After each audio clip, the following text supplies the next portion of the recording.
6h07, l'autre titre de l'actualité ce matin, c'est bien sûr le couvre-feu. Depuis tout à l'heure, minuit, la France a de nouveau basculé dans l'état d'urgence sanitaire. En Île-de-France et dans 8 métropoles, dont Lille, Lyon et Toulouse, il n'est plus question de faire la fête. Ce soir, vous devrez impérativement être chez vous avant 21h. Et ne pas ressortir après sous peine d'amende. 12 000 policiers et gendarmes seront déployés pour faire respecter ce couvre-feu.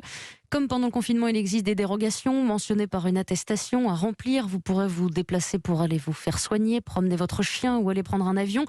Dérogation également pour aller travailler. Les taxis et les VTC, par exemple, seront encore en service, mais ils redoutent déjà l'impact catastrophique de ce couvre-feu. Élise Dangean. Il commençait à peine à sortir la tête de l'eau, mais avec ce couvre-feu, tous craignent désormais de se noyer, y compris les plus gros, comme la compagnie de taxi G7, qui anticipe une baisse d'activité quotidienne de 10% en semaine et de 20% par jour les week-ends. Yann Ricordel est le directeur général délégué de G7. Nous avions retrouvé 75% de l'activité.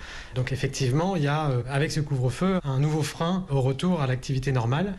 En particulier pour les chauffeurs qui ont l'habitude de travailler la nuit. Ça représente un chauffeur sur 5. Pendant le couvre-feu, la compagnie va donc scruter de très près les évolutions des comportements des clients. Objectif, pouvoir recommander aux chauffeurs des zones et des horaires plus attractifs, ce qui ne va pas du tout résoudre le problème, selon Saya Baroun, secrétaire générale du syndicat SCP-VTC. Déjà qu'on était en surnombre de chauffeurs avant, là on va avoir, entre guillemets, les chauffeurs de nuit qui vont venir vivre le jour.